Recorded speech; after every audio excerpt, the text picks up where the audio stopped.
Okay, motorcycle miscreants and scooter tramps everywhere across the land. It's 9 o'clock on the East Coast. It's time for another episode of Shop Talk. I'm Chris Callan in the Cycle Source Magazine headquarters, joined by my cohort in crime, Ken Connie in Colorado. What's up, Ken? What's up, man? How's things? It's good. Another week of motorcycling. Good. Yeah, indeed. You look like you're sporting the playoff beard there. What team are you rooting for? I didn't know it was the playoffs. So that's going to be a problem. I don't even know who's in it. Okay. Maybe it's. But I probably wouldn't be rooting for anybody anyways. Maybe it's a hunting beard. Let's call it that. It's laziness beard. That's what it is. It's lazy. Wintertime breeds contempt. I'll give you that. So that's interesting. Who said that? I don't know. I don't know. Maybe Chris Callan did. All right. So another interesting week. The world is abuzz with electric motorcycle noise. Right? That was a good one. See that? Yeah. Dumb punny. If this is your first time viewing Shop Talk, it's a little thing that Ken and I started as a weekly conversation that we used to have on the telephone. We moved it up to bring it into your headspace, and once a week now we do this where we bring on the latest motorcycle news, go over it, have a good talk, usually have a guest or two, and the whole thing goes down with a social media component. We invite you during that time through that component to participate by going over to the side there and putting your comments in, and we'll talk about them, because it's only a conversation if the shit goes two ways. So get involved. That's right. That is correct. We have some of our favorites in the house right now. Looks like Hot Leather's just reposted it for us. Looks like Rebecca's saying she can't watch the whole thing right now because she's got to work, but she's going to watch the replay. So we appreciate that. What's the good news about that? If you have to work, you can still take in all the news that fits by putting your headphones on and listening to the podcast. Mm-hmm. That's true. And then Tom Kiefer in the house once again. Right on. And I'm going to stop trying to move around. I'm like... I keep going towards the controls. I'm like, okay, where's he going? Where's he going? No. Yeah. Makes me want to play whack-a-mole. So I'll move this way a little bit. So that voice that you heard chime in from the other side of the room there is the lovely Heather, and she's on hand to bring on all your comments that we might miss in our little dialogue box. What do you got for us tonight, Blondie? Let's see. Walter Cerisi is here. David Wayne Ridinger, Brenda and Jack are here. Rob El Tigre, and a bunch of other people. We have a bunch of people watching already. $50 says that you said that last name wrong. 50. Which one? I'm putting a 50 Which one? on Rob. Well, I mean, it's ELTIGRE. I feel like that's code for Bob the Tiger. Nope. Yeah. Bob, help me out here. Come on, help me out. All right, so Walter said, "Hey, girls." Why don't you kick off the week for us? Tell us where to go. What are we talking about? Let's get into some shit. Huh? Come on now. I'll tell you where to go. No. Okay, never mind. What's that? No, go ahead, Heather. No, I was just kidding. I have nothing to say. Tell us where to go. Oh, wait a minute. Rob said I got it right. So Nice. That's what's up. Say it live on Facebook. The one thing I do want to say is that last week was our best week. This is the biggest broadcast we've had live. Right, Chris? Yes, it was. That's super exciting for us, considering where some of the motorcycle media is going. We're just going to continue to move ahead. We want to hear your comments, suggestions, ideas, etc. Be nice. We're doing this out of the kindness of our hearts thus far. We want to hear from everyone. And seriously, like one of the biggest reasons why we're doing this every week is the motorcycle industry is struggling to find footing. They're looking to re-identify who the motorcycle community is, and it's got to have conversation to make that happen. So we're inviting you guys to be a part of where all this shit goes next. And we've got some killer guests coming up, and I'm just going to preview that. This week we've got Paul Orleans on. But the next 3 weeks are just going to be, it is going to keep the conversation going. We've got pretty well-known rock star. We've got a guy from across the pond who's going to talk about motorcycling over there, as well as kind of the relationship between promo girls and motorcycling. And then we're also going to have Gavin Fox and Lana Roll from the La Lidas. And dude, I cannot wait until, so the person you're talking about, the guy from across the pond that's going to come on, Dutch, when Dutch comes on, I can't wait for that conversation. I can't wait, because I can't wait to hear what the comments are going to be. What was it, 14 years ago we got rid of the model on the cover of the magazine?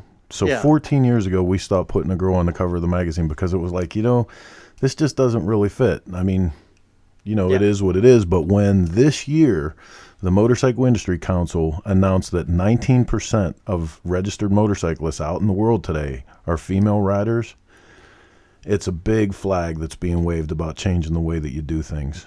Sure. Well, and I think that really rolls right into kind of the shift that Harley might be doing. Do you want to pull that up for news? I think it might be an appropriate thing, or no? This is the it's okay. The marketing. Yeah. Let me grab that real quick. So it sounds like Harley-Davidson is, while you're looking for that, Harley-Davidson is going to be looking for a new marketing and creative agency.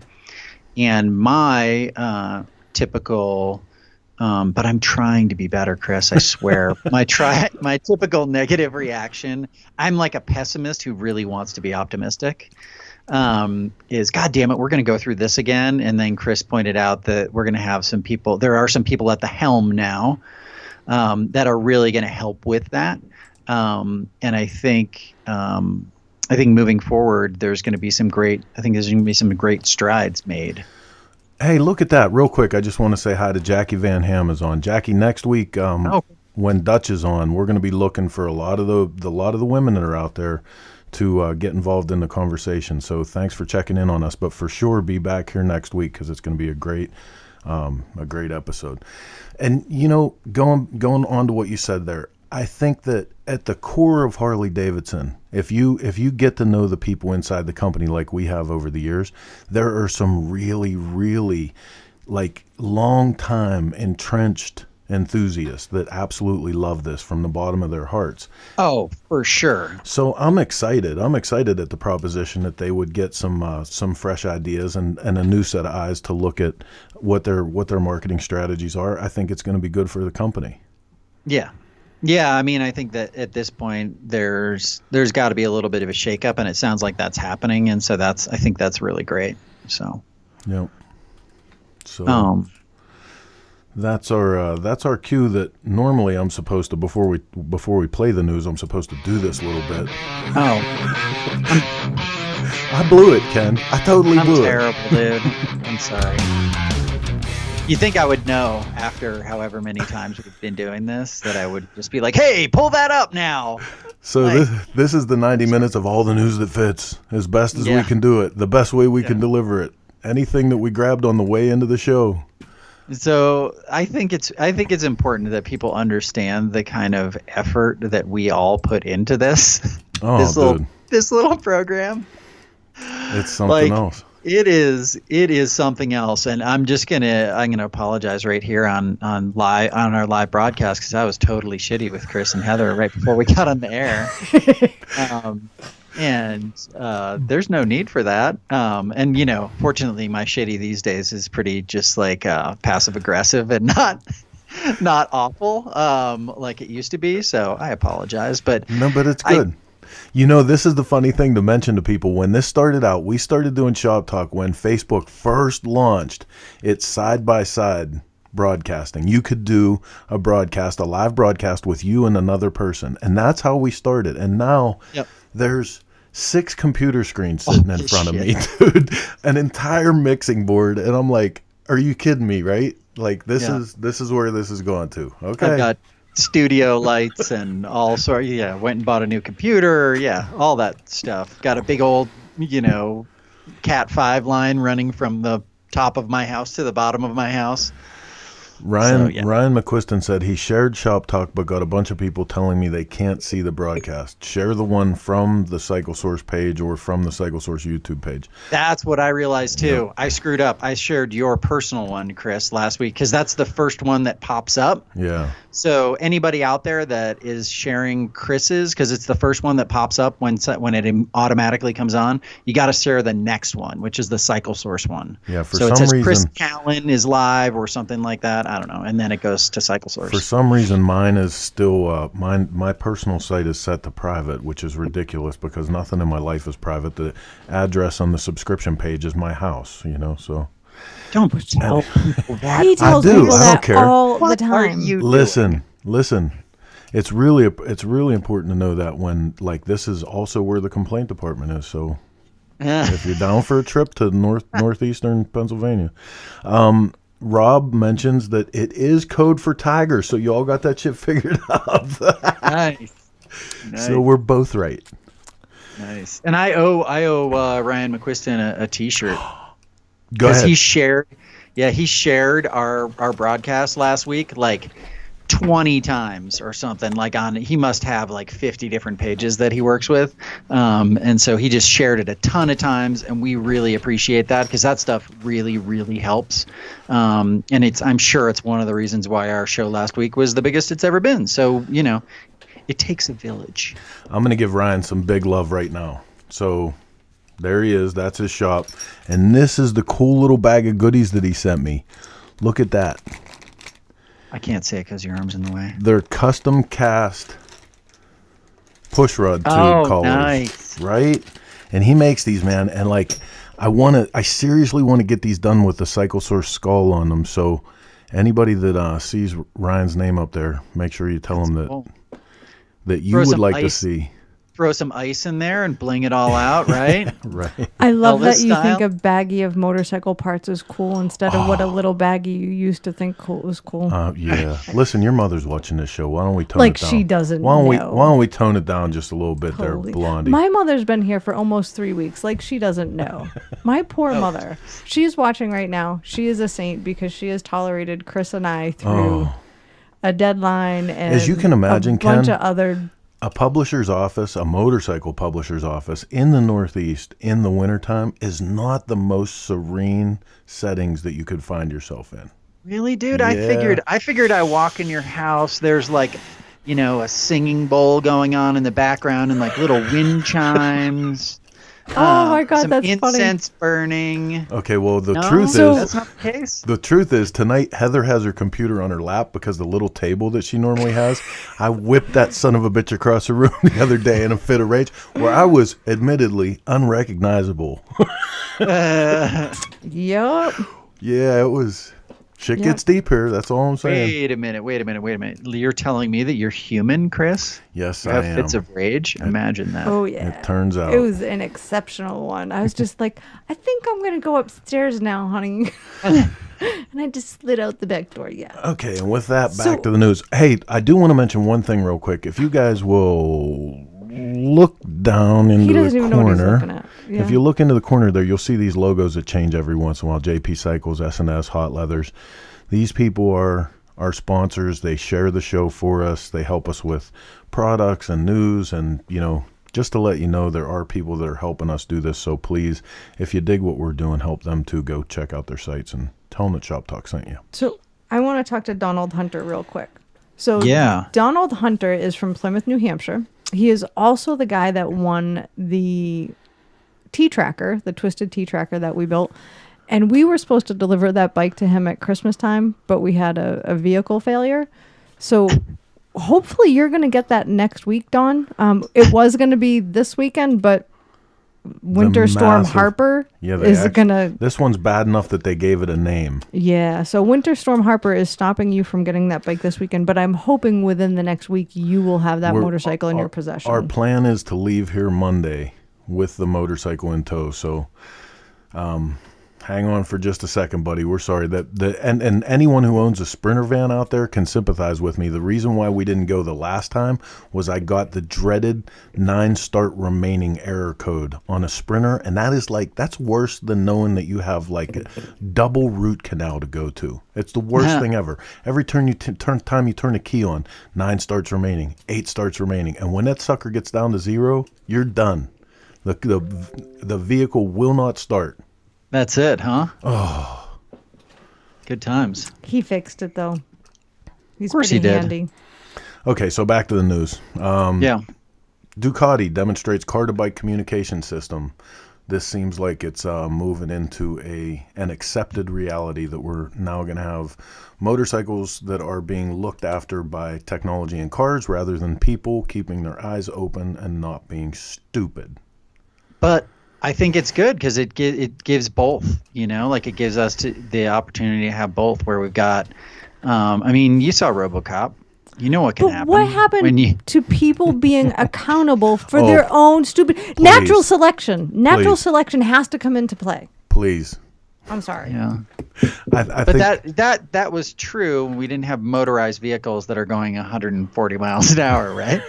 I think the greatest part about it is the Natural press release selection. actually says Ducati demonstrates car-to-bike communication as opposed to bike-to-car communication, which, albeit, is... I've never done that, Chris. I have no idea what you're talking about. I did it, in California the last time I was riding a motorcycle.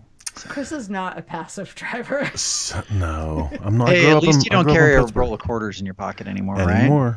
Used to be Or ball bearings. What's that? Used to be bearings.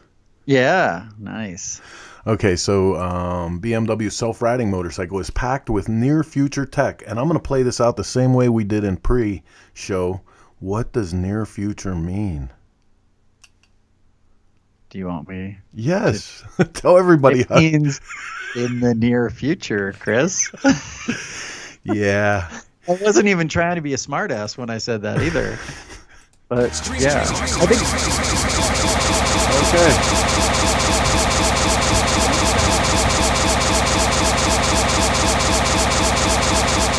So I'm not Make even it sure what the stop. hell happened there. Those are the aliens taking over. They're like, "Oh, we are coming for your motorcycle. Your near future technology." You said RoboCop. We are coming for you. It's gonna come out of the screen there in a minute, Chris. Oh, okay. Drew Woodford agrees with my natural selection. Yeah. There's not enough of that going on. There just isn't. I'm sorry. Technology is saving too many idiots. Or creating too many idiots. Which one is it? Look, Rob says tech is good, but can you install the transponder onto a Panhead? You actually can. There's quite a bit you can do if you have to. Yeah. If you want. Yeah, I mean, you want to. But I think when we talk about self-riding motorcycles, like, I don't even understand what that is. I don't even understand why you would do that. Well, for people, this is something Jim we just Cook. had. This is something Blind Bob. Sure. Bob is having a self-driving motorcycle Yes, built for him there you right go. now. So Yeah. in his instance, I completely get it. Yep. Okay. Absolutely. I'll buy that. But for the average Joe, No. Nope. it's like an RC car, right? You just take it out on the track and Right. you don't even Yeah. have to be on it. You just have No. like a little widget that you Autonomous control it with. cars, motorcycles, I don't dig any of it. Our boy teaches in the house, and he says that Mac and Hammy are looking for bulldog love. That means anybody who knows Kevin Bass. When we went to the Donnie Smith show, we took Nugget, the Cycle Source mascot bulldog, and we took her up to Teach's, and we stayed at his place for a weekend in our little mobile command center. And every time we opened the door, his two bulldogs were up on their hind legs, standing at the door like, Waiting for Nugget. I know she's inside. Nice. Oh. It's good to have family all over the country. Have you been keeping up on the Dakar rally at all? I haven't. No, but I Dude. did share that link, Chris. We have a video for that wreck that you sent Dude. today. Yeah, that thing is so crazy. I didn't even remember that I sent it, to be honest with you, Heather. It just occurred to me because we were talking about self-riding motorcycles, and it looked like he was riding some sort of adventure bike. But the coverage that they have now, and I don't know how they get it, but it used to be where you'd actually have to watch it, but now you can get basically the highlights on Instagram, and see these just in. You just watch it and you're like, are they on the moon? What are they doing? Well, and this is this was one of our top video picks of the week, but I'm gonna throw this up real quick. This is the video you guys are talking about. To the balls that this dude has. Look, just full throttle. Ready? No idea what's on the other side. Oh! Oh. And then he eats it. What do you mean he's dead? He lives.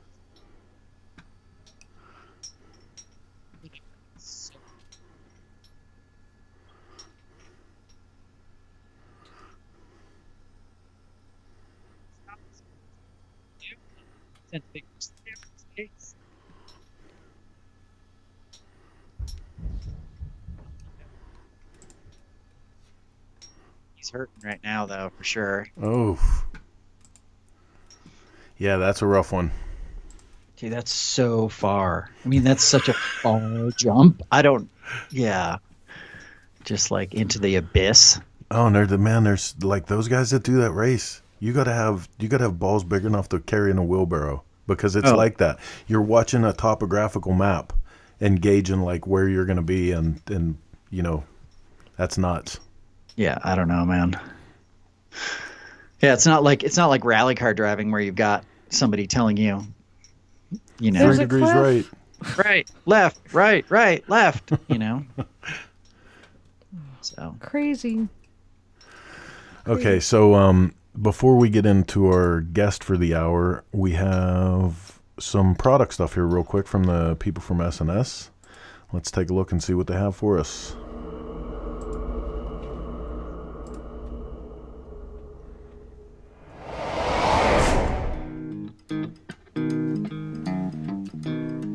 JJ from S&S talking to you about our M8 Winter Power Pack. This is a setup to go 124 cubic inches. It is a drop-on cylinder kit. It does come complete with cam, push rods, lifters, tappet cuffs, oil plate and pump. Got it all. Okay, this is applicable to your 107 engines, or more specifically, your 4 3/8 stroke crankshaft M8s. Now, like I said in the kit, you get your slug and jug. Shown here is the highlighted fin. We do offer this in the black fin for some of those Softail models to match that. New is the logo on the bottom of the primary side of the cylinder. We're branding them on the left side. Quickie push rods, of course, premium tappets, tappet cuffs, things you guys are already using in your M8s, plate and pump. Your cam, it's a 550 cam, chain drive or gear drive. To run gear drive, remember, you need to be under 5 thousandths pinion shaft run out. Now, that 550 shaft does have high valve lift and does require high lift springs. They will exceed the lift of your factory springs. With stock heads and stock throttle body in this kit, we test it with our Stealth air cleaner and our header and MK45 mufflers. It's producing 125 horse and 135 torque. With our 2-into-1, you'll get almost 140 foot-pounds of torque out of that setup. For more details on these kits, check out our website, sscycle.com. So it's pretty cool being involved in motorcycle media, because a lot of times we get to be on the inside of stuff that's just about to be released. And I know I have some stuff, some inside knowledge of some stuff that's coming up with S&S. It's gonna be a pretty cool year for that company, man. I'll be super stoked to get a chance to lend a hand in pushing that message. Nice. That'll be fun. Can I just say that it was so nice to see how much you've grown up in the past few days? Why? Because he said slug and jug and you did not say a word. I was very impressed. Very impressed. Well, it's not like he said penis. Whoa. See? Now that would have been something to laugh about. So while we, Rob says good numbers for the S&S slug and jug. It is, man, and like that's the thing that's the super exciting is some of the stuff that's starting to go on with the Milwaukee 8. Like I'm really excited about that motor. I'm really excited to see, a lot of the companies like that. What did we report on a couple weeks ago? That It totally escapes me. I don't know. You'd have to give me a category and motor, Milwaukee 8 upgrades. It's gone. Never mind. This is what happens when you get old. You have to pee a lot and you forget shit. Yep. Yeah. Yes, Teach, we did see you out on those bikes at the 115th. You were killing it. Dusty Dollar says it's about money and keeping up with technology, I suppose. I'm not getting on a bike with a mind of its own. Yeah, I can tell you about a shovel head that I used to own. It definitely had a mind of its own, and there wasn't a piece of technology in that thing. But I swear to God, in its previous life, it was an Italian woman. All right. Well, while we get ready for this, for our guest to come on for the hour, Ken, do you want to talk a little bit about who we have coming up? Sure. So we've got Paul d'Orleans coming on. He is the publisher of The Vintagent. If you haven't been to thevintagent.com or subscribed to their newsletter, you really should, because it is phenomenal. He is also the lifestyle editor for Cycle World magazine. He's a motorcycle historian, has an exhibit in the Peterson Automotive Museum called Custom Revolution, I believe. It is such a cool exhibit. I've actually got pictures. I probably should have gotten those to you, Chris, from when I was there last May. And then he's going to have a new exhibit starting in April that's going to be all electric motorcycles. So he has he's got his hands in a lot of different pieces of the motorcycle industry, but primarily known as a motorcycle historian. I'm super excited to talk to him about the motorcycle industry, where it's going, and that sort of thing.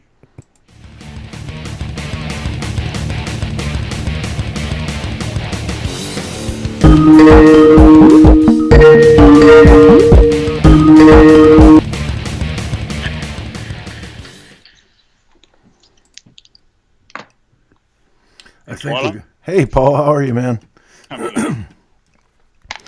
So you're live with Chris and Ken on Shop Talk. I appreciate you coming on and taking some time with us. No problem. It's going to be a little weird because we have you off to the side here, but on the screen, you're good to go. Good. How are things? Things are good. It's an exciting time.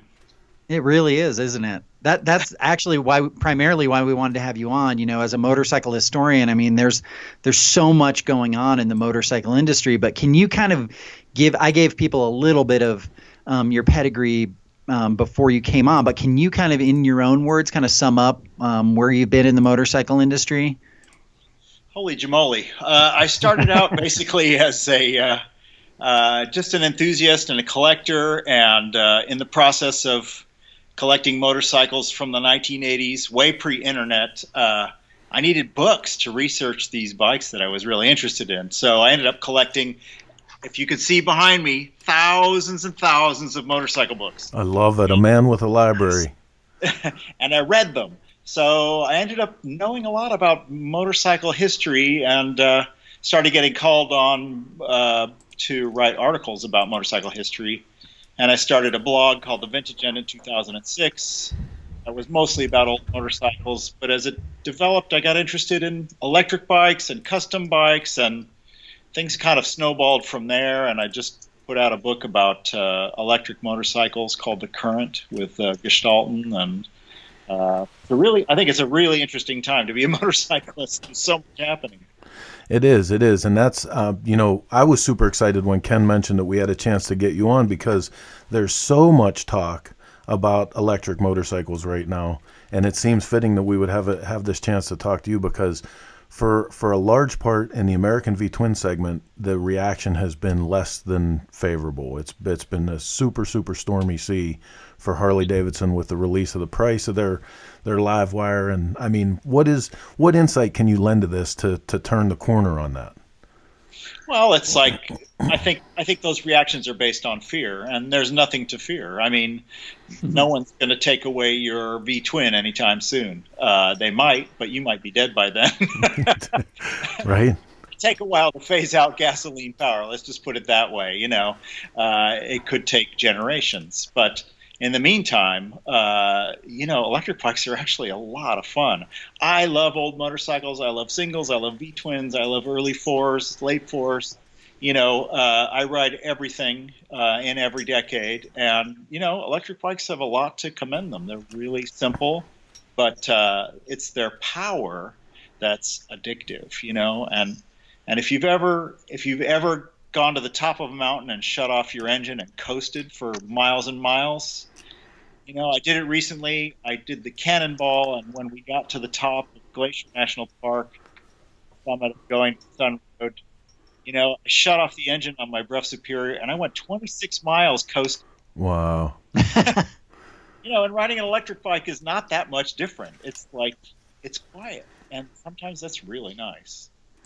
Well, the first time that I was at the Bonneville Salt Flats and they came out with an electric bike, of course I was a skeptic, and I sat there going, yeah, well, what is this really going to do? And when that thing took off from the line and I saw how quickly the torque from that motor picked up and propelled that motorcycle, I was curious. I'm actually interested in getting on one of these things, and especially the dirt bike versions. Yeah, they're tons of fun. The sport bikes are amazing too now. It's incredible. I mean, I ran into at an art event this very famous industrial designer named Yves Bahar. He's designed Coke bottles and like everything. You may not know him, but you've seen his products everywhere. And back in 2007, a guy who used to work for me is actually president of his design company, and he started telling me, "Hey man, we're making this electric sport bike," and I'm like, "What? You guys make Coke bottles and condom machines?" No, we're making an electric sport bike. You're gonna love it. It'll do 150 miles an hour. I'm like, you are crazy, man. No electric bike does that. And sure enough, it came out. It was the Mission 1. They took it out to Bonneville. They did 150 miles with it. And it was really intriguing looking. And actually, we've got that bike on display at my Peterson Museum exhibition right now, Custom Revolution. Anyway, I happened to see Yves last night, and I said, what's going to happen with this bike? He says, it's going to go into the Museum of Modern Art. As soon as your exhibit is done, it's going into the design wing. I'm like, well, there we go. It's a new world, Wow. Yeah, that's fantastic. That's super cool. But I think what we're witnessing now, and I should make it clear to everybody that I don't even own an electric motorcycle. I got 13 gas burners in my garage. I mostly collect old racing bikes, Velocets, Nortons, Sunbeams, Bruffs, stuff like that. What's happening now, I think, is like what it must have been like in 1900, when there were 300 motorcycle manufacturers that just sprung out of nowhere with radically different designs. Everybody's like jostling. It's no way clear where things are going to go. And we're seeing that with the electric industry. I mean, every week there's at least one new manufacturer coming out. It's incredible. I've never seen it like this. It is. Yeah. It's insane. And when I saw some of the comments, when they put up the price of the Livewire, I said, I'm sure back in 1903, people said, a motorized bicycle? Are you crazy for that price? And so, I feel very much the same way. So I feel really validated right now, Paul. I like having you on. Well, I'm happy to validate you. Well, and listen, I mean, I had a very interesting experience a year ago. I went to Shanghai on very short notice, long story, but the Chinese have banned all small capacity gasoline powered engines from the center of almost every city. So they have 3 million electric scooters on the roads in China right now. And it's for pollution purposes, right? It's for emissions purposes, right? Exactly, because their air quality has gotten so bad. There's still major issues around how people produce the electricity that these things run on, because that's Chinese a whole nother conversation. Yeah. Chinese burn really dirty coal, and it really screws up their air quality. But in the immediate sense of just walking around on the street, it's amazing. There are tens of thousands of these things buzzing around, and it's completely quiet, and there's no stink from a two-stroke. I mean, if you go to Ho Chi Minh City or Bangkok, there's 10 billion buzzing two-strokes, and it's awful.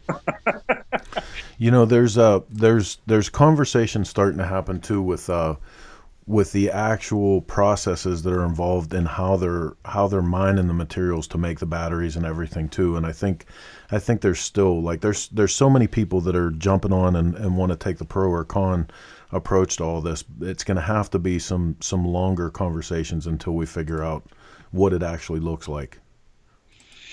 Yeah, and there's no guarantee that even this will be the future of motorcycles. But it sure looks that way right now. I mean, there are billions of dollars being thrown at producing some very interesting motorcycles that are a lot of fun to ride. And yeah, like you say, in 1905, a motorcycle cost twice as much as a car, you know. So, yeah, you know, it took until about 1925 for the Model T to get cheaper than a Harley-Davidson. So, you know, and that was a major turning point. And we could see the same thing in the future. Who knows, you know, with electric bikes. But they're here to stay. I mean, for sure. They've been around since, I don't know, I've been doing research on electric motorcycle history. And the first patent was filed for an electric motorcycle in 1869. No kidding. Wow. Yeah. The first electric trike was 1881. And the first electric bicycles I found are kind of motorized, electrical powered bicycles. They were actually pacers for cycle racing. Those were like 1894-5. So pretty much right on par with the development of the motorcycle. The electric bike was right there. But once they figured out how to properly burn gasoline, you know, there was just there was a quantum leap in power production that, to be quite honest, an electrical powered motorcycle couldn't equal until like the 80s, you know, or even the 90s, when we started to see lithium ion batteries and nickel cadmium batteries. That's when we all had portable cordless drills. Then people started taking the batteries out of their cordless drills and making motorcycles out of them. Oh, wow. Well, now your library of information, for lack of a better way to say it, is amazing. It's great to have a chance to communicate with you on this stuff and hear somebody throw up these statistics and numbers and give us more depth to our conversation. But let's talk about how this all comes together with the Vintage-Ent. And I have an actual screenshot that I'm bringing up of that now, and where this got started and what this is all about. You know, it started as a blog in 2006. I just had a ton of pictures, and the blog format had just started with Google, and I just said, what the heck, you know? I'd known this term, the Vintage-Ent. It's an old term from England of somebody who's into old cars and motorcycles, and it dates probably from the 1940s. And I love the term, and so I chose that as the name. And kind of kept at it. When it started to get a little bit of traction, I sort of set myself a challenge of posting a story 3 times a week, and that's when things really started to take off. And I was getting, you know, close to 1 million views a year on the website. And about 2 years ago, I started talking with a guy who does web development, who does pro bono work occasionally. And God bless him, his name's Sasha Cherevkov, and he's in New York City. And he said, you know what, I'm going to build you a new website, because I really wanted to be able to host films, and just a cleaner look. So because I helped start a motorcycle film festival in New York City about 6 years ago. Oh, no kidding. And so that kind of fell apart. So took the woman who actually founded that, Corinna Mantlo, and I said, hey, why don't you become film editor on the Vintage-Ent, and we'll feature a new film every week, and it'll become kind of an archive of motorcycle films, and we'll check out we'll discuss doing another film festival later. So that's why there's a bunch of film, and I hired someone dedicated to cover the electric motorcycle scene. And we basically get contributions from all over the world. We've got contributors in Indonesia and India and Japan and, you know, all over Europe. And so we're truly trying to cover the motorcycle scene, everything that the normal motorcycle press doesn't cover, which is vintage bikes, electric bikes, scenes that are not really obvious, like, hello, the Indian cafe racer scene. And the hot scooter scene. There's just so much stuff out there that doesn't get covered by the mainstream press. And I know because I worked at Cycle World for years, and so I know what they cover. I know what the mainstream press is interested in and what their advertisers are interested in. But there's so many interesting stories that aren't being talked about in at least American media. Absolutely. Are you still working with Cycle World? Yeah, sure. I talked with Mark Hoyer, the editor, just a few minutes ago about next stories for the coming year. Okay, so, cool. Yeah, I contribute. They've gone to a quarterly format, so you don't see me that often. Yeah. Those pages are precious, I'm sure. Exactly, and plus, I wrote a book last year. I'm writing a book right now, another book. So I got a lot on my plate, and I'm doing these museum exhibits at the Peterson Museum, and so I have to say, I got to see the exhibit last year right after it opened, and it is stunning. Just purely like when you walk up to it and you see it, it gives you goosebumps because of the presentation. It's not like any other motorcycle exhibit that I've seen, and I've seen a lot because I helped Michael Lichter with the Sturgis exhibit for years and years and years. So really familiar with that format, and so to see the kind of energy and creativity that went into presenting those motorcycles it's just phenomenal. And then the examples that you have there are so unique, and they're so there were very few bikes that I saw there that I was like, oh, I know this bike. Out of how many bikes are there right now?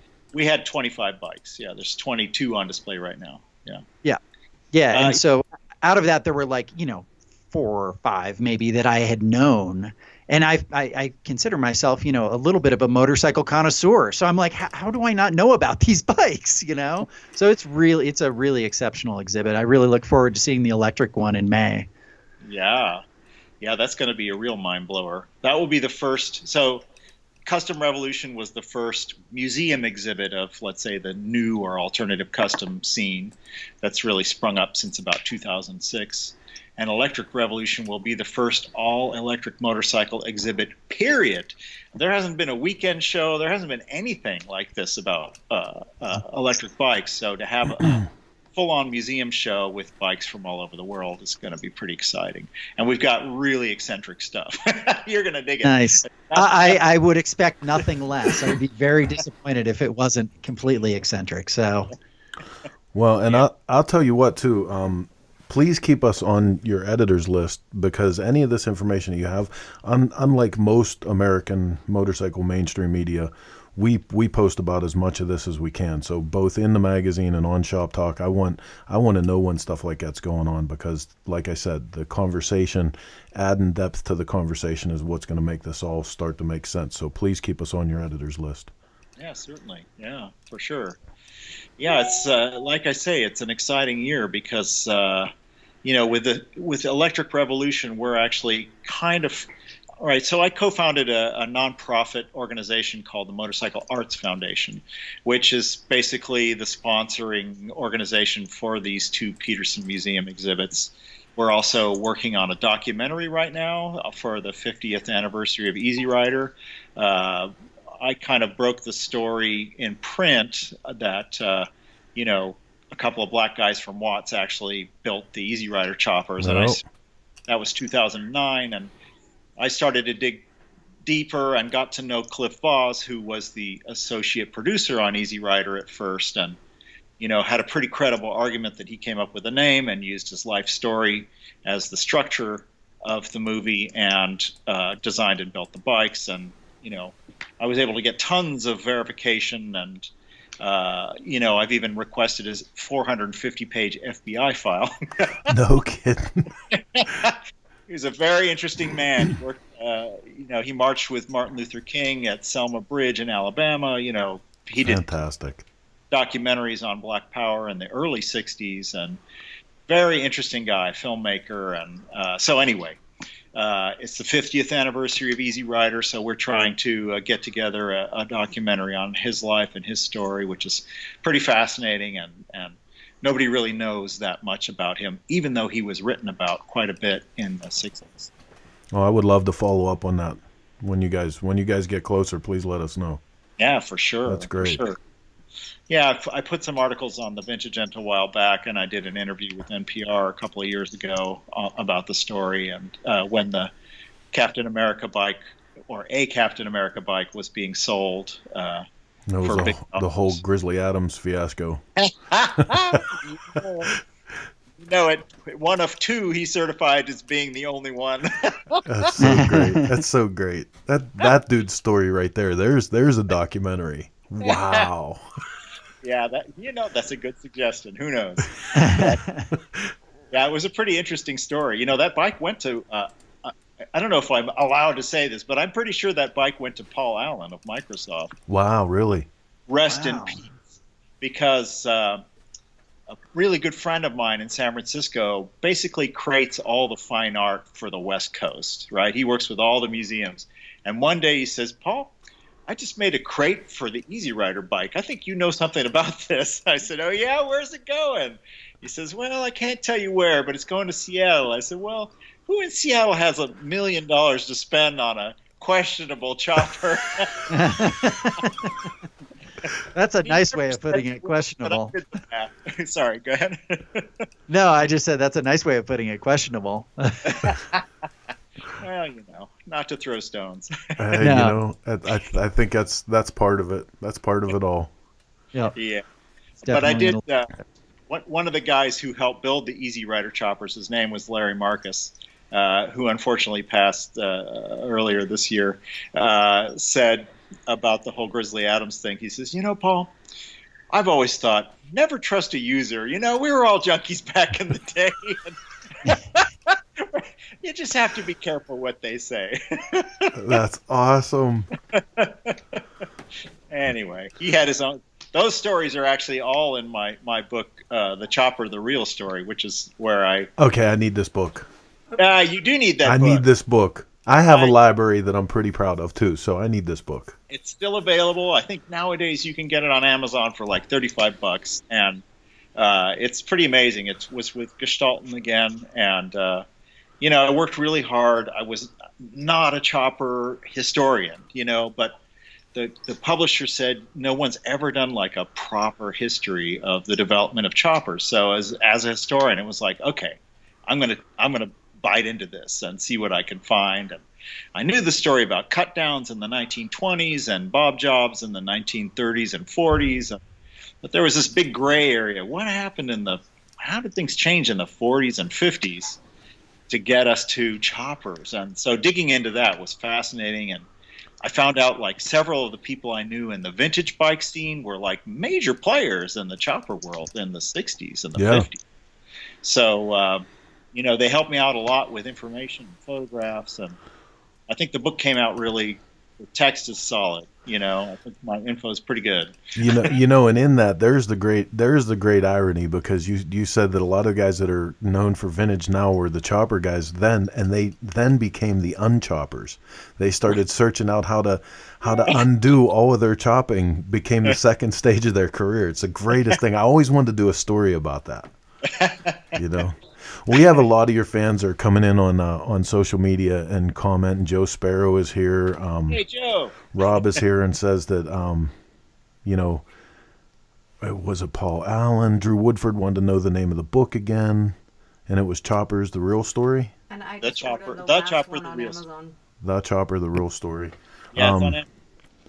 Rob Lations, I learned something new and interesting every time. Paul is a wealth of knowledge, so cool. So a lot of people chiming in here. They're excited that we have you on tonight.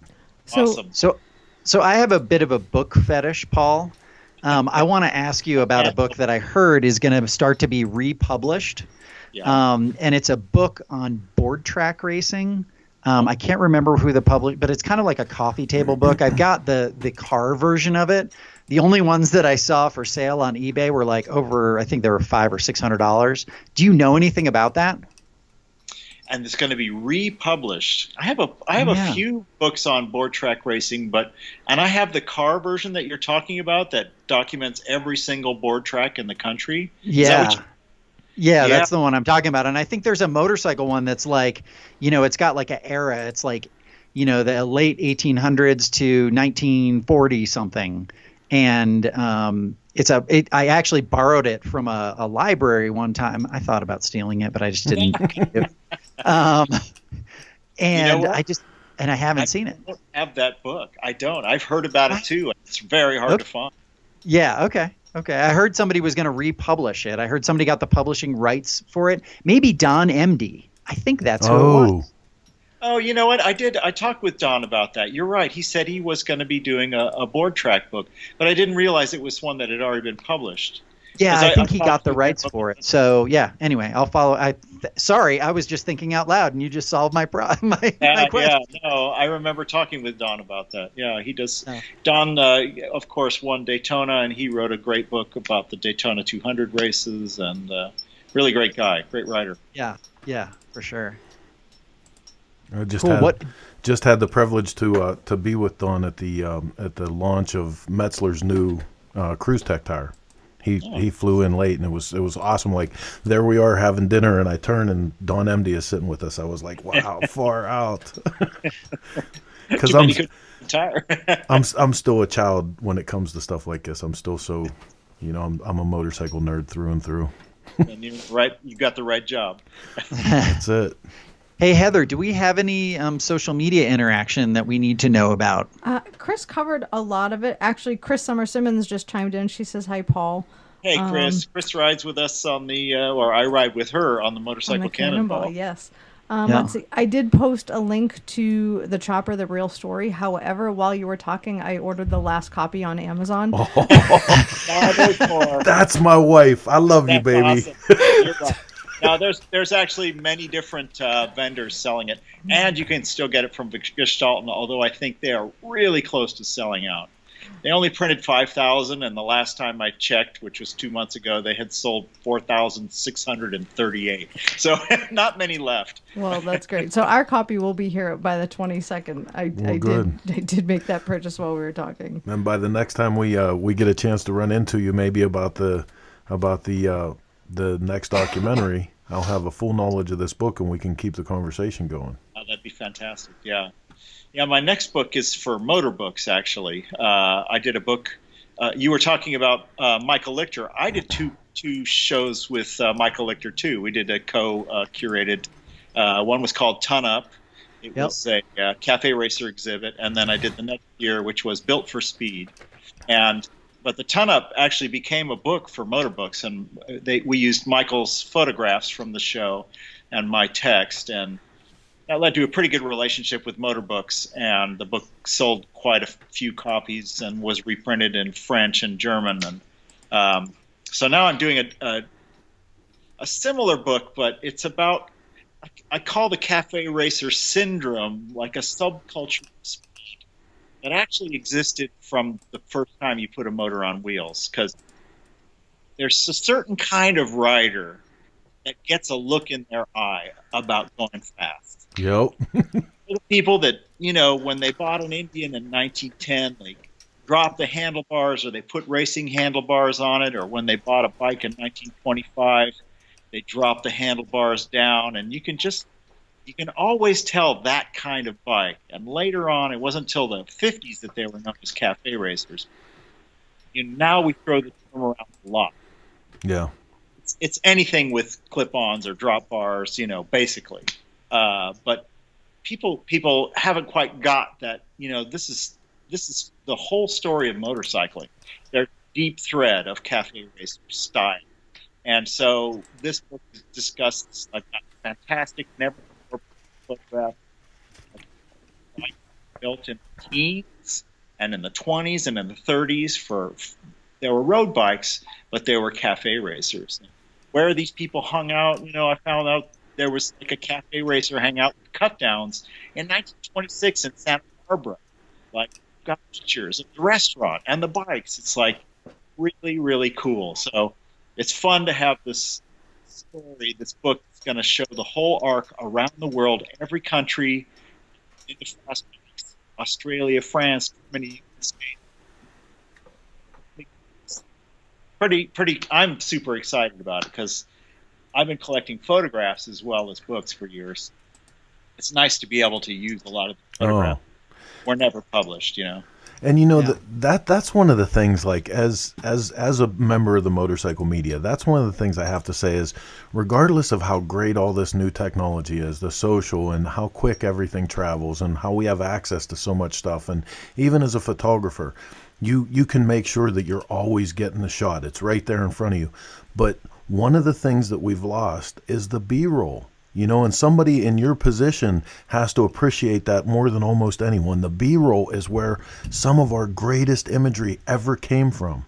Yeah, it's really true. I mean, there's the story that was interesting in the moment, and then there's the story that is interesting over time. Yeah. And, it's funny, as a researcher, I know a lot of archivists who like collect hundreds of thousands of images or books or whatever. And the narrative has usually been in their head about the factories. Like, what's the factory product? I want all the shots of every Triumph from the factory ever made. Well, what about all the bikes that people modified, in those same years? That's a whole other parallel story. And it's almost like the people's story of motorcycling as opposed to the factory story of motorcycling, which I think is a very different story. And I really got interested in that with this whole rise of the new custom scene that started happening in 2006 when the motorcycle industry was dying. It's still not that healthy, but 2010 when Bike Thief was getting really popular and people were starting to build like cool new custom motorcycles in their sheds, and a whole new wave of builders and enthusiasts cropped up, the factories were completely explicit about how they stole ideas from these new custom builders. Like the Ducati Scrambler, hey man, that bike could not have existed without Bike Thief. The BMW R9T, the Triumph Thruxton, all these new factory models, which are the most popular models in every one of those factories. Yep. All of their lineups were all poached from this new generation of builders. Amen. And so I started to think about, what has been the relationship between independent builders and riders and the factories? Sometimes the factories were leading the industry, but sometimes they weren't, and right now is a period when they're not leading the industry. Like, other things are leading the industry, other forces that they don't seem to really have a great grasp on. And you asked about Harley-Davidson, it's like, they're struggling because the people who are really invested in the Harley mystique are getting older, and the younger people are not that interested in the numbers that they were. And so they're looking at a future where they have to adapt, and so they're going to have to appeal to a new generation of riders and people with different ideas. So they're investing in this electric thing because they feel like they have to. I don't think they feel like they want to, but they have to, because the industry is moving in a direction and they have to move too, or they're going to become, the next Kodak or Polaroid. Those were both enormous companies. Huge companies, yep. Biggest photography companies in the world. And guess what? The digital camera comes out, and within 5 years they're bankrupt, So yeah. I think it's really critical now that the existing OEM manufacturers have to start looking at the future. And I don't mean, the next double overhead cam 5-valve V-twin. Like, we got to be looking at women riders and techies, and what if bikes are banned in certain, internal combustion bikes are banned in certain companies. China's got 3 million electric bikes on the road. Why aren't we selling bikes to the Chinese? It's like... Yeah. Well, and it begs the question. Go ahead, Chris. No, please. It begs the question about, if they really are looking 10 years down the road, they should be building small displacement motorcycles for kids, because those are going to be their consumers in 10 years. And Chris and Heather and I have had this conversation over and over again. If they had been doing that 10 years ago, we wouldn't be here. And really looking at the future of motorcycling, we might have a very different landscape. But the other piece that I think that you brought up that's really interesting is, if you look at all the designs for, like, let's just take Harley-Davidson, since we've been talking about them, that they've come up with, the live wire is the most truly unique design that they didn't pilfer from some other design, right? It's a truly unique bike. And that's really unusual. And I don't think a lot of people have seen that. I mean, you can say that the V-Rod was, or, there were a few other iterations, of motorcycles. I'm sorry. Listen, I'll step in on the V-Rod thing real quick, because anyone who remembers the V-Max will tell you that that's absolutely not true, that was unique. Totally. Well, and you look at the FXDR, right? And that is a dumbed down version of an arch motorcycle in terms of the design of it. It looks like an arch motorcycle, but it's, $40,000 less. But you're right. I think they deserve respect for the fact that the Livewire is a unique design. I think it is. I do. Well, I actually, when the Livewire was first released, I had a chance to actually talk with their design team, and like many other people, they were expecting battery technology to move faster than it did. They made a gamble that within the 2-year stretch of them starting to develop the Livewire, that batteries would have improved enough to offer it as a viable road machine, and that didn't happen. So it was a very interesting story. I mean, the same team that developed all their bikes developed the styling and everything, and I thought they did a terrific job. It is a unique bike, and it retains the Harley-Davidson brand feel. It looks and feels like a Harley, even though it doesn't have a V-twin motor. But they decided to, since they couldn't sell them with the amount of range that the bikes had, they just decided to take those 20 prototypes they had made and put them on tour and let people experiment or experience what it was like to get on a bike, which I thought was actually a really good decision. And so to have them like, okay, we're going to go ahead and release an improved version of the Livewire now, I guess what would have been the second model, I think it's terrific. And yeah, it's expensive. Technology is expensive. But Harleys are expensive. Well, and you know what, man? This brings up a point, though. This brings up a point that we have to talk about, because I preach this standard line all the time that Harley-Davidson went from always, focusing on the baby boomer generation, and now they've went straight over to the millennials. In the middle, even though they're less by number, there's an entire population of Gen X and Y, and we are much more readily accessible for Harley-Davidson's platform as it stands now than the outreach work that they're doing. So great. The outreach has to come. The technology, the advancements, that has to come. But who's paying attention to reinvigorating the core in the present? Yeah. Because I believe it's substantial.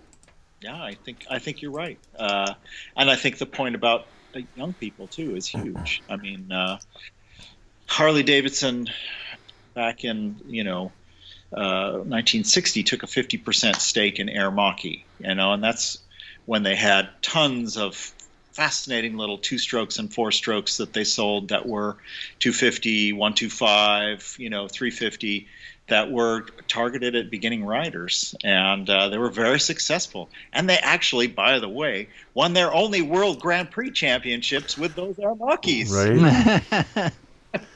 And who can forget images of Rocket Rex Stanton and Marty Sipes on the MX 250s? That was, when I was a kid, man, that was the Harley that I wanted. I wanted that bike. Exactly. So I find it curious that, they have kind of the electric mini bike and stuff like that. So I think it's going to be still a bit expensive, but I think with the electric mountain bike and stuff, or sketches that they showed, they're thinking in that direction. So the Livewire is going to be at the top. It's going to be the range leader. If they follow through with this sort of full range from electric bicycle to Livewire, new array of models, I think they could really have something. I think it could be, if they can get them out, if they're selling them at Walmart or whatever, Costco, these electric bikes, I think Harley-Davidson has a future. Really, I think it's that important, because they're not that big a company. If you look at the worldwide motorcycle industry, they sell 250,000 bikes a year, approximately. The smallest company in India, which is Royal Enfield, sells 800,000 motorcycles a year. Mm-hmm. Yep. Yeah.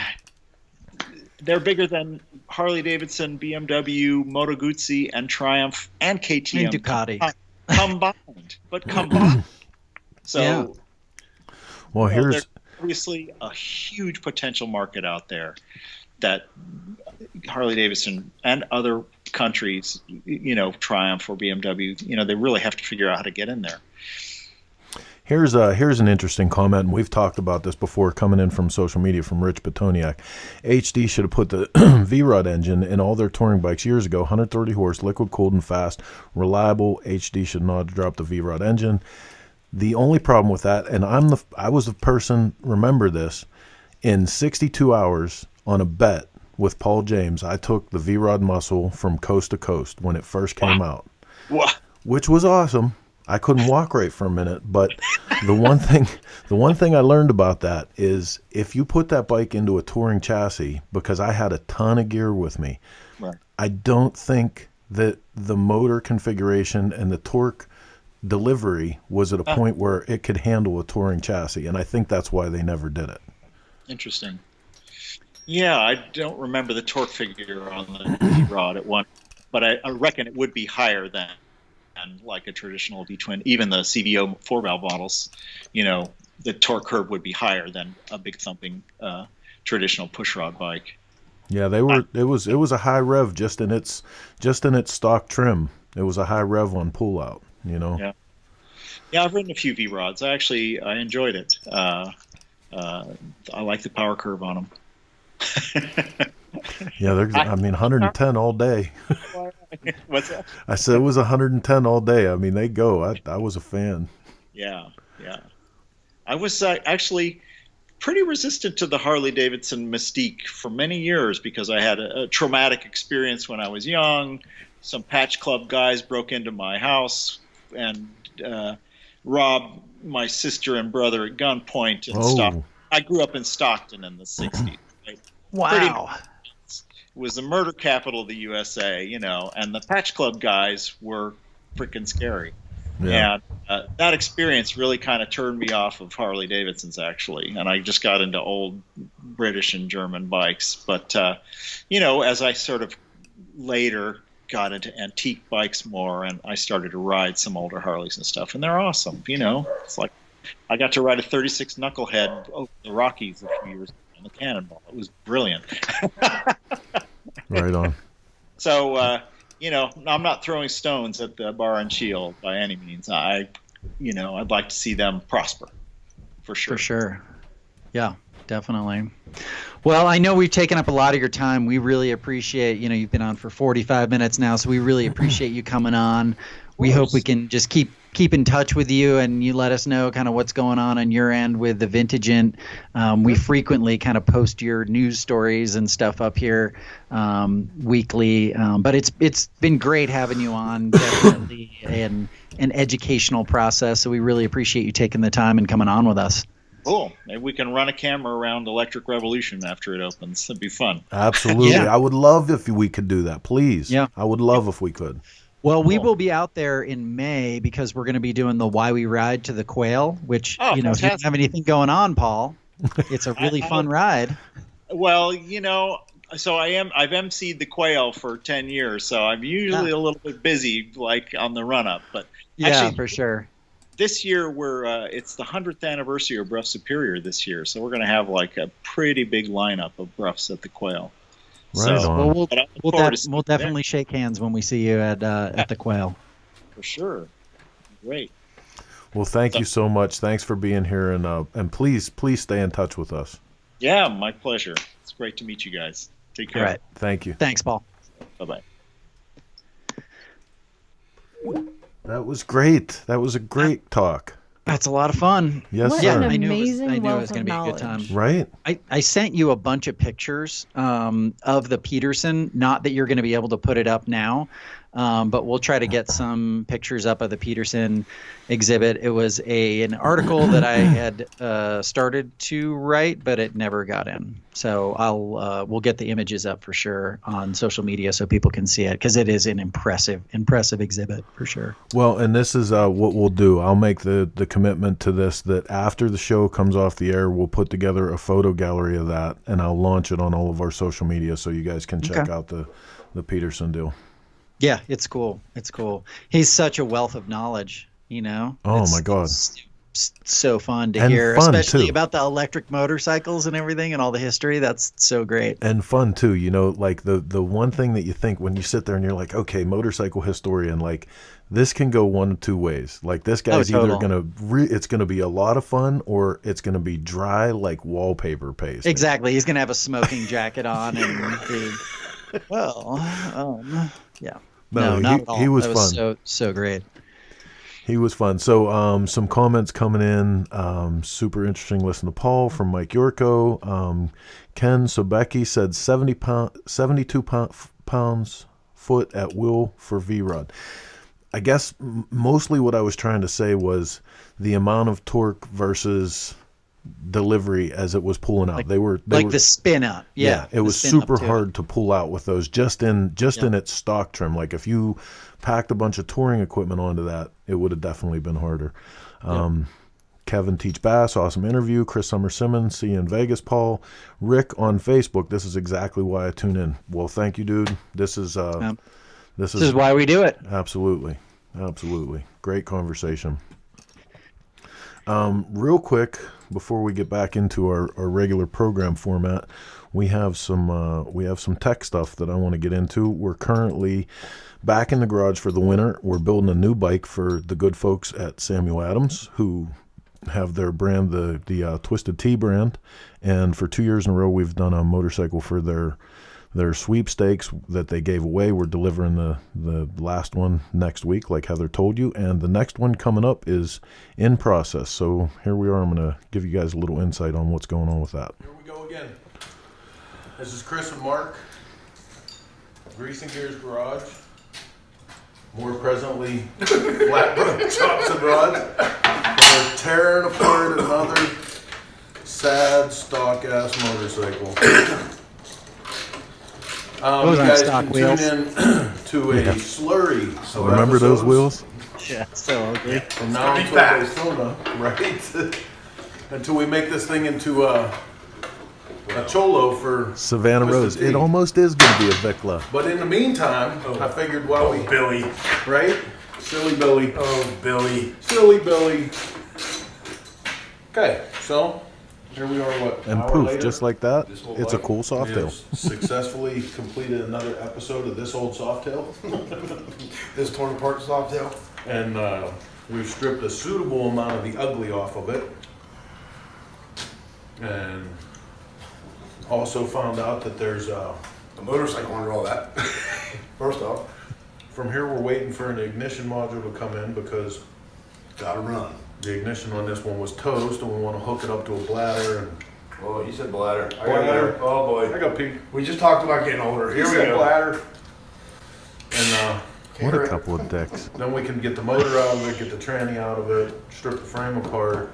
We're gonna probably do a light rake to the front of this, get a couple over tubes. We want to turn this into a heritage style front end with the nacelle and everything. Dirty Bird Customs makes a swing arm kit called the Dirty Tail. I think we're going to try to retrofit one of those because those are for 2001 up. The other It's dirty. I reckon I like your dirty tail. You guys really are 5-year-olds. I reckon I like your dirty tail too. Well, we're gonna make it a Cholo tail. So it's going to be a Cholo tail.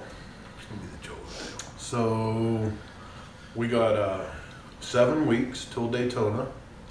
The painter is warming up his gun. Stick around, we'll be back with you a little bit. Peace. So yeah, there's the plan is to make the Twisted Tea Cholo bike. We actually have a lot more going on than it looks like in that video, but for dramatic effect, Billy just commented, "I'm nervous." Don't be nervous. No, Come I'm on. just kidding. I'm totally kidding. You didn't. No, but Savannah Rose says yes, she's excited because she said of the Twisted Tea Vicla. I hope so. It is. What's that? What's You don't happening have your here? volume off.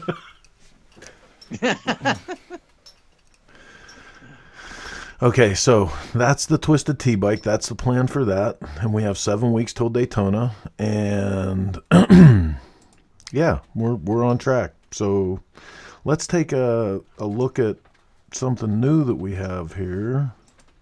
Yeah, Do we have something new? sure. We got a $40,000 electric bike that actually came straight from the Vinagent. That's a Bike. fun one. What's that? The The news. Yeah, the $40,000 electric bike. bicycle. Yeah, that was actually when we had the Vinagent up. That was on their homepage. Yeah, that's was where I got it from. was the Novus. Yeah. And anybody who was complaining about the $30,000 price tag on the Livewire, the Novus comes in at a Stealth 40. And it's got less range, and it doesn't go as fast. What is the range? I think it's 80 miles or something, 70 or 80 miles. And yeah, I don't have it up right now, so I can't look at it. But people should go check out the Vinagent and go look at the amazing content that he's got. There's some really fun stuff there, and he's kind of got all things electric on there. So if you get a chance, go check him out. Yeah, that show's going to be interesting, man. That really is. Yeah. I hope he does that. I hope he brings in the feed for us and takes us on a little tour, because he really has an eye and puts together a nice program. Oh yeah, for sure. So let's this is a little something we tried to get started last week, but I think we have the wherewithal to go for it this week. Into the mailroom.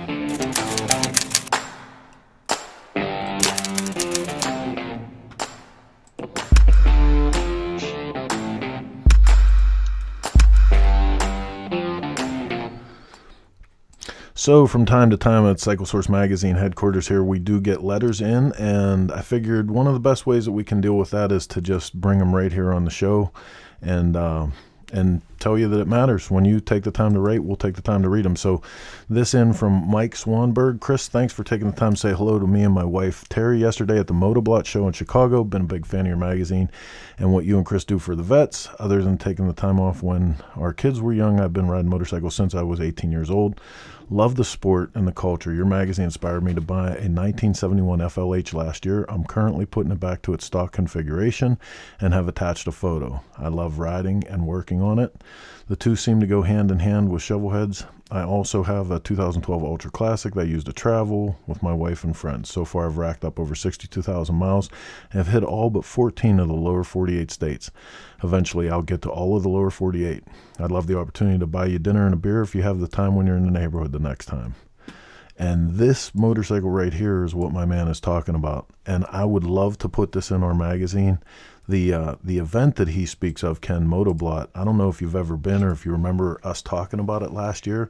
Yes. Motoblot filled my heart with the belief that there's still people that do this shit because they love doing it. So, awesome. I got to check it out. Yeah. Can we show him some of the framed letters to the editor that we got? That's not nice. I don't have any ready. Right? Wait, I do. Hang on. So every now and then we'll get a letter in the mail that I will bring to Chris with a pair of kitchen tongs because I don't actually want to touch it. Because it's usually like in crayon and painter's tape. I'm not going to let you see this person's name, and I'm not going to hold this close enough that you'll actually be able to read any comments, but you can see he's taken the time to cut things out of the magazine and then right beside them, and it's a keeper. So I framed it just in case something ever happens to me. There's actual evidence of where it might have all went wrong. I'm sure it's all complimentary, right? He's talking about how great the magazine Oh, is. yeah, and yeah. What a stellar No. person you are. He loves the magazine and he loves me, but he wants to kill a lot of other people. So Interesting. Yeah, it's far out, dude. But- It's far out. But then at the same time, it will be a picture of Chris. So on to the next letter. This from Eric Ouellette, New Brunswick, Ouellette. Canada. Ouellette. I've been subscribed with you guys for a couple years now, and I will be for as long as you guys keep doing such a great job. I read every single article that you do. At the start of the mag, had such a great time at the Laconia Roadhouse, and the best part was seeing that Twisted Tea Chop doing the slow ride. Here's a pic when we met. That was, dude, doing bike games on a chopper. I love doing that because it blows people's minds to see long bikes. And that day in particular, that was the beginning of the hashtag 2 chicks 1 weenie. But Two girls, one weenie, yeah. That's a whole nother story. So Eric, thanks for your letter, man. That day was 2 choppers slow racing with passengers. Yep. Ooh, Drew Woodford says, I've got a 2-owner, all original 79 FLH, if anyone's interested. I like that. Okay, so back to the last couple pieces of news we have.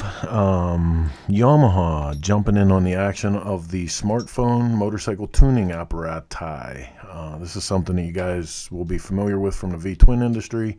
A lot of people have been getting down on this. Now, ever since the addition of electronic fuel injection, light and fast computers, motorcycles have become faster and more reliable than ever.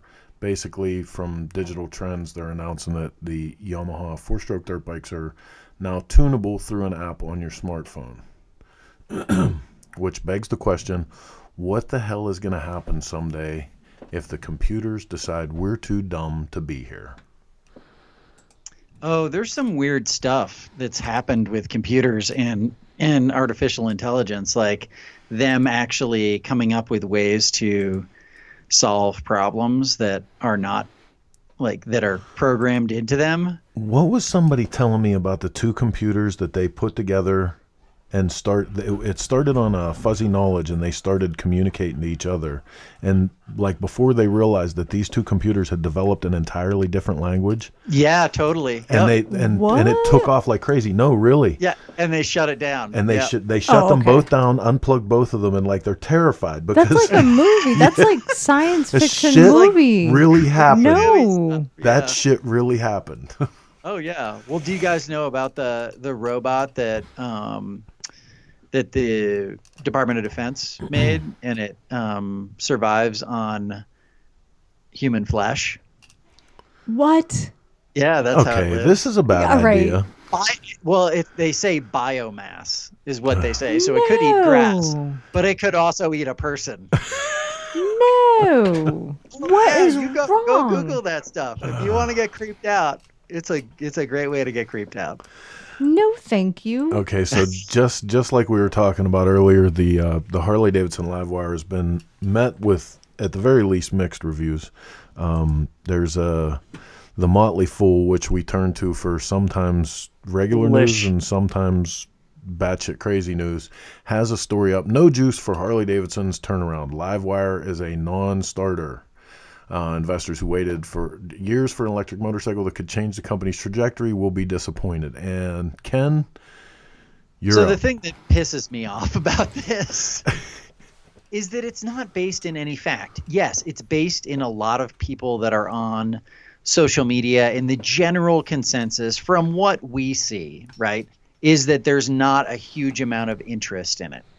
But we don't. It's not based in any facts. It's not like, oh, we went to 5 Harley-Davidson dealerships, and they said they haven't sold a single one. Yeah. And so that's what I want to see before I start making any judgments about whether it's a non-starter or not. I want to see what the numbers are, and I think like Paul just said, I think they had to come out with something that was spectacular. Imagine if what they came out with was that little electric mini bike thing. I think the mini bike's bad as hell. Oh, for sure, but imagine this. Imagine if they would have came out with a bike that looked exactly like a Sportster but was electric. Exactly. Yeah, that people would have be been all over that too. I think more people would have been disappointed with that because exactly. it would have been an abomination of a existing design, and they would have taken exception to it for that reason. But so yeah, Motley Fool, you're a fool. Rich Petoniak, I think the Livewire would do well if it was half the price. I agree. That's part of our sentiments I'm not also. gonna lie, I want to ride it. I do. I don't ever foresee myself buying one at $30,000 and 110-mile range. But I want to ride it. Hey, Ken Sebecki says, I recall the prototype Livewire reps were saying that the units were close to 80,000 plus. Oh, yeah. No, the prototypes, I'm sure, to get those to where they were way more than that. Yeah. I mean, that's, and honestly, when I asked the Harley-Davidson designers about the prototype compared to what it is, they said they do not share one single part in common. Yeah. They said there's not even one part on the new production bikes that they have in common with the prototype. Carlos Amador has a comment here. Remember how cell phones were blowing up? Imagine a motor blowing up between your legs. And Woo! Then they insert superlative. Yeah. Yeah, it wouldn't be fun. But I'd also like to believe that. Really? Really? It's different. It's a different battery. Yeah. Troy Phillips, thanks Maybe a not. lot. He thinks it's going to be funny that we get to cover this quote unquote mess. Not funny, Troy. Not funny at all. What mess? Just saying. No, it's not going to be funny. It's going to be great. It's a new era of motorcycling. I'm super excited about it. We did that on purpose. You know what it is, though? I mean, hey, there's something to talk about. Something is better than, the new colors this year are blue and green. Like, whatever. It is. It's and it something wouldn't to talk be about. blue and green. It would be like sea foam, emerald, and like, I will say, whatever. You got to stop. As much as we would like to ride one, there is no way on God's green earth we would ever give up our Panhead. So it really doesn't matter. It doesn't mean you wouldn't have both.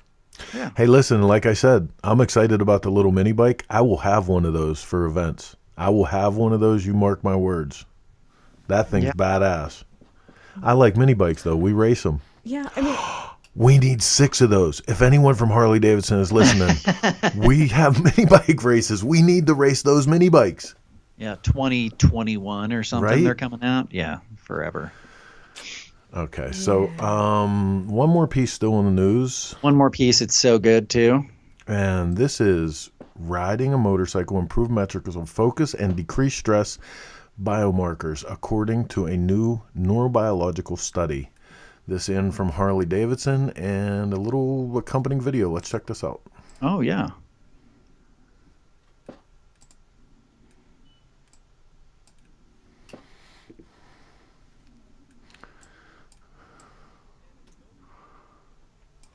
Okay. People anecdotally. I know there was more to it than that. Looks like it's loading, maybe. Hmm. Yeah, that's you've got so a little cute. motor Their there. little buffer is a motor.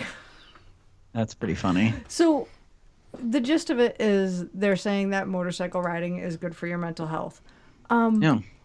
We've all known that for a very long time, and they just paid to have this study done. But we're not neurobiologists. Just saying, biologists. we probably could have saved them tens of thousands of dollars if they had just talked to anyone that rides a motorcycle. But they needed actual research, right? Which I don't buy anyway. And I'm sure that they didn't take into account all the people that crash or die on motorcycles, because it doesn't have a positive effect on their neurological. Wow. I can't believe you're supposed to be the good one. I know. But so you guys don't. I'm the one that comes up more or less with the news every week. And when I go through my motorcycle news, like looking around, you know what most of it is? So-and-so died. I know. fatal wreck on a motorcycle. Dude, that's the worst thing. That's all it is, That's dude. the worst thing because Yes. I have all these Google notifications and everything for motorcycle. Anything hits the news ticker, it comes to my desk, and that's the worst thing. Is like there's just a nonstop parade of those reports. But the piece that I like about that is that it is a reminder, and I know you as well as myself are the most defensive motorcycle and aggressive motorcycle riders that you can possibly be. Like, I am always going faster than traffic. I'm always like heads on a swivel, making sure that I know what's going on, because it's dangerous. Like, for sure. You and I have both been in wrecks, like total idiot wrecks, somebody else's fault. And yeah, I don't want to do that again.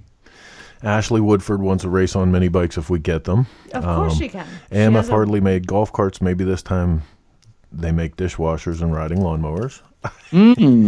That's a whole nother conversation.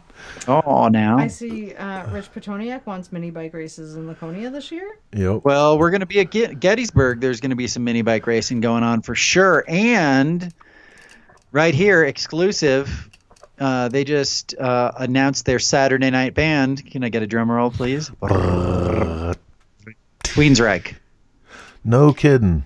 Yeah. Which Queensryche? So the current version of Queensryche. Didn't it split off to two? Like, one was the band and one was Jeff Tate? Yeah. Okay. I don't know which one it is. But it's going to rock. It's Queensryche. I have to Yeah, say, it's Queensryche. They've got like 80,000 albums. So that's the one that's touring. And it's it looks like it's going to be fun. They're going to be rocking for sure. Gettysburg. I like that rally. It's I actually fun. like the riding out there. The riding's beautiful. Oh, absolutely. It's amazing. I got some great pictures of you guys last year riding Yeah, that's fun. to the sunset. So there's tons of cool stuff that we're doing this year, and the longer I know Ken, the more he exposes me to things that I wouldn't normally end up on at myself. One of those things is the realities ride. Well, you haven't exposed. You made it sound like it was some like weird dirty Uncle Ken. Yeah, exactly. Like dirty Uncle Ken. Well, that beard. It's gonna be like Eyes Wide Shut party. Like, takes me to some weird party where everybody's got a mask on and. Yeah. No, but I'm talking about the realities ride. So Cool. we'll all be there. Heather, myself, Ken. So this is a call out to all of our Colorado people that are watching. Carlos, Jeff Quilty, Charlie Weasel, everybody out there. Everybody need to that come keeps saying, to "I wish you Realities guys Ride did Supporters." something We're this doing part." a bike show and we're doing bike games. So bring your choppers. Show them what it's about. There might be some serious announcements about that as well. So. Ooh. Another super fun event that's coming up quick here is the Texas Fandango. Heather and I are both members of the Cherokee chapter of the AMCA, and they got a little shindig going on. And we're gonna be there. We are going to be there. I hope so. Are you sure? I just said it live on air, so it You has did. to be. One of my favorite events of the year, and last year, man, like, I just have to say this event went over the top with the addition of the flat track races. In short order, March 23rd and 24th, the Donnie Smith Show. One definitely not to miss. Never been there. Oh my God, you have to go. You have to go. It's like everything you dig all in one building. They have a swap meet. They have a bike show. They have some of the coolest cars I've seen in a long time. They have a tattoo expo all at once. Really it's just is. like the greatest melding of all things cool. Yeah, it really is a well-rounded show. There's a little bit for every segment. It's a little bit of motorcycle expo, a little bit of high-end show, a little bit of swap meet. Just good old dirty biker stuff. And then when they added in the flat track races too, man, it's just off the hook. So look forward to seeing my Minnesota brothers while we're up there for that. And next up on the slate, hot and heavy, we're coming into Daytona Beach for the one, the only Willie's Tropical Tattoo Chopper Time Show. What? That's what's up. It's gonna be awesome. Always is. Like always. Obviously, also during the Daytona party, Boogie East. The first one of these happened a few years ago down the street from the big center around the Iron Horse and the Broken Spoke. There's a little place called Annie Oakley's, and some of our Texas brothers put this thing together called Boogie East. Nice, like, really reminds you of old Daytona. You know, it's a super cool vibe. They always have a backyard, cool yeah. chill band, and everybody just hangs. It's cool. I really dig good it. time. So put that one on your. That's Friday. That'll be the day after. Smell of release. oregano is always in the air. Yeah, that's not oregano. Huh? Really? What? That's not oregano. No, that's a fun show for sure. Teach is doing the Friday night pre-party in this barn for the Donnie Smith show. Make sure everybody gets out to Bass Acres. We'll actually post a map to your house, Teach, just so everyone knows how to get there. You're so Amy funny. will be so happy that I said that.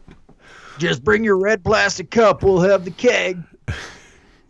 You're supposed to whisper those words. I think he was talking about when I was talking about my dirty Uncle Ken. No, it was when Jeff said he was in and was going to come to Reality's ride with us. He was very excited and like shouted it.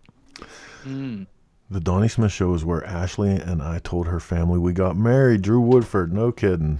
Right on. Oh, that's super cool. Nice. Right on. So yeah, lots of great stuff coming up, man, and we're gonna keep you guys abreast of all of it that we can.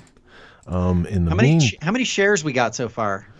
Do you know, I've been trying to keep track of it, but Chris has done such a good job of multicasting it. I'm going between all the Facebook pages and I can't keep up. So that's something cool that we've added here with Shop Talk. When we press the broadcast button and we go live with this show now, this is going through 4 Facebook pages, a YouTube page, a Twitter page, a Stitcher, Twitch page. Twitch. Then it goes to Stitcher and to Forever Two Wheels and into a proper library of podcasts through iTunes. So if you can't You know find who's it, on? Jesse from Gettysburg. No. Oh, Jesse Shipley, yeah, he was Shipley, yeah. Right on. Kool-Aid. What's up, man? Oh yeah. Oh, Kool-Aid, yeah. what's up, baby? Yeah. Let's see. All right, we should probably pull this ship into the old dock. I think so. It's sad to say, but we've run out of talk time. We have. You guys have been awesome, like always. We can't thank Indeed. you enough for letting us into your headspace and participating in our little motorcycle talk here. Thank you very much for all your shares and all your support for Shop Talk. Make sure you take care of each other, get those motorcycles ready, because we're just around the corner from another great season. That's right. Take care of yourself. Follow those neurological biometrics thing. Yeah. Go south, ride a motorcycle. And if you're not sure of how to participate more in furthering the Shop Talk message, when we go live, if you'll just take a minute and go up to the like button, the following button, make sure that you check the thing that tells you when we're on, like us, pass us on to your friends. It'll take this thing miles beyond where it is today, which is already awesome. And again, we thank you for that. Until next week, when we invade your headspace again, I'm Chris. And I'm Ken. I'm Heather. We'll see you next week. See you next week.